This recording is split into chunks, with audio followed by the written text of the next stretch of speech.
The Edon State Bank Company and Edon Farmers Co-op are committed to education in the Edon area and are proud to support Edon Middle School in today's News 6.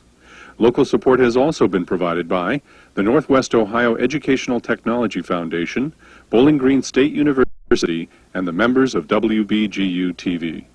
Hi, we're the 6th grade class at Edon Middle School. Welcome to News 6.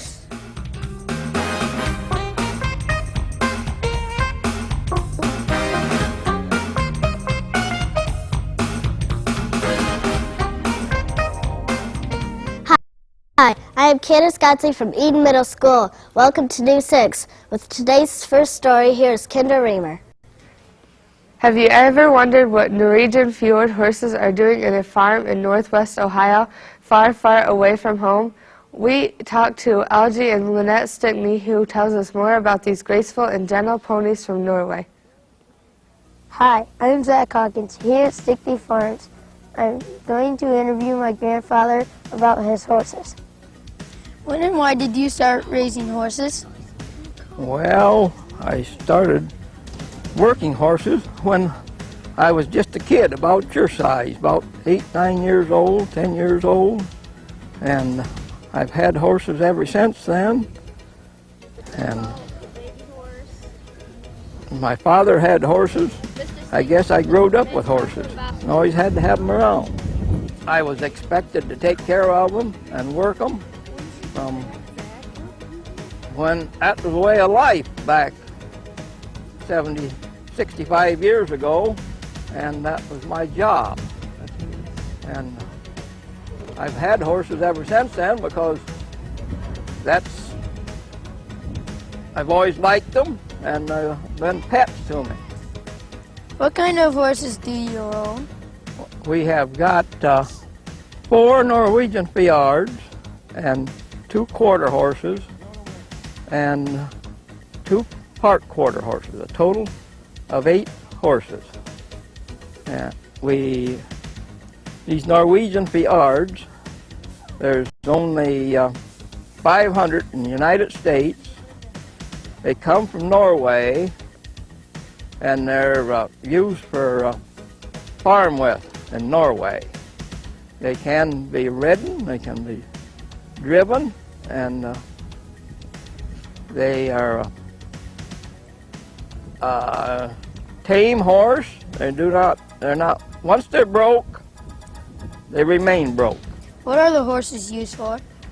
Well, they're mostly pets. Some of them is ridden, some of them is drove.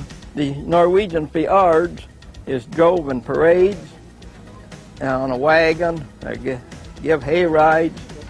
They go to Williams County Fair every year. Are horses difficult to care for?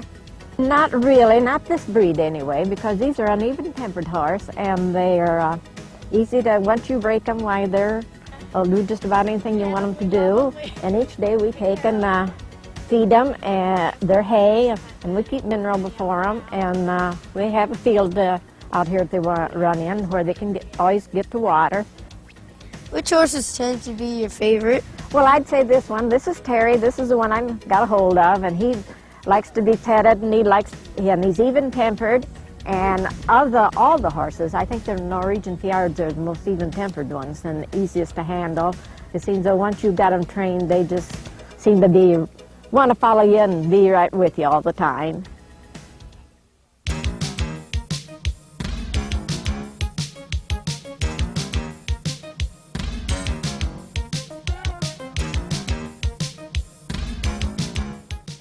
Today's News 6 is produced by the 6th grade class of Edon Middle School.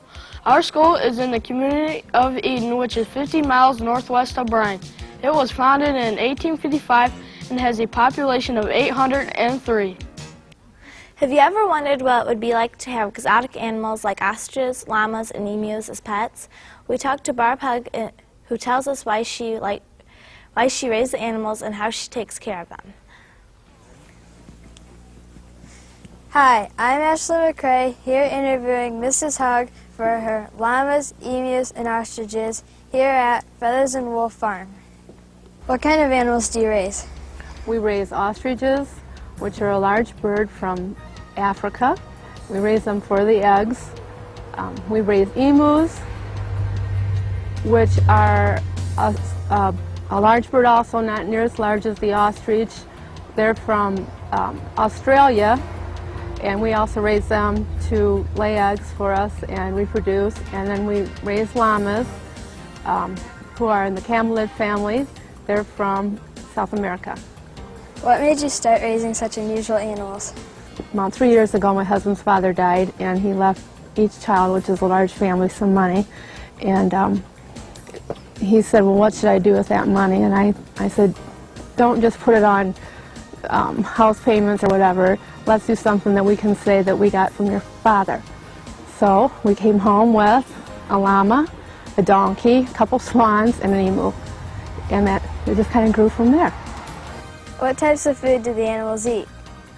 Llamas eat hay, and they eat a pellet that's made for them. Llamas need very low protein, so if we had more land, they could graze, but we do give them hay, plus a little bit of a pellet. The ostriches and the emus both eat a special pellet made for them with quite a bit higher amount of protein in it. Do the animals enjoy Ohio weather? There's pretty much no problem with the weather. For the llamas, the summer would be the greatest concern because llamas do mind heat if it gets real hot. So we do clip them to cool them down. The ostriches and emus, their biggest problem would be the cold weather because if we don't watch them, they're not smart enough to go in if they'd be freezing to death. So other than that, there's not a big problem. How do these animals sleep? Llamas sleep in a cush position, which is where all their legs are curled up underneath them. And actually the same with the emus and the ostriches, they curl their legs up underneath and set. And ostriches sometimes put their head down if they're really in a deep sleep, but normally they all sit up with their heads up. Which animal has the best and worst temperaments? They all have a pretty nice temperament. If we have people here or children, I would never let them go in with the ostriches or emus. They have a good temperament, but they also could hurt you because of their kick and their very sharp toes. The llamas I'm very partial to because they're very gentle. I would never have to worry if children went in with them. They don't spit at people. That's just what people think. They might spit over a food dispute amongst themselves, but they're very nice. Most of us have started off the New Year's resolutions about things we want to do in 1995. Well, this week Kid View question asked the 6th graders, what is your New Year's resolution? Here's what we found out. This week's Kids View question is, what's your New Year's resolution? The waiter asked if he could tell us the specials. My New Year's resolution is to read more books.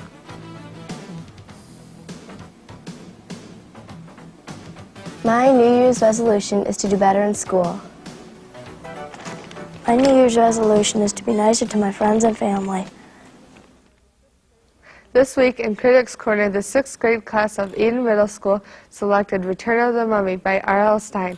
In this story, Gabe Hassad returns to Egypt for another scary adventure near the ancient pyramids. A secret chant is supposed to bring mummies back to life. Gabe and his cousin Sari have doubts that a few words can wake the dead, or can they? That's all for this week's show. Thanks for watching. Be sure to tune in next week when the 6th grade class of Glandorf Elementary visits New 6.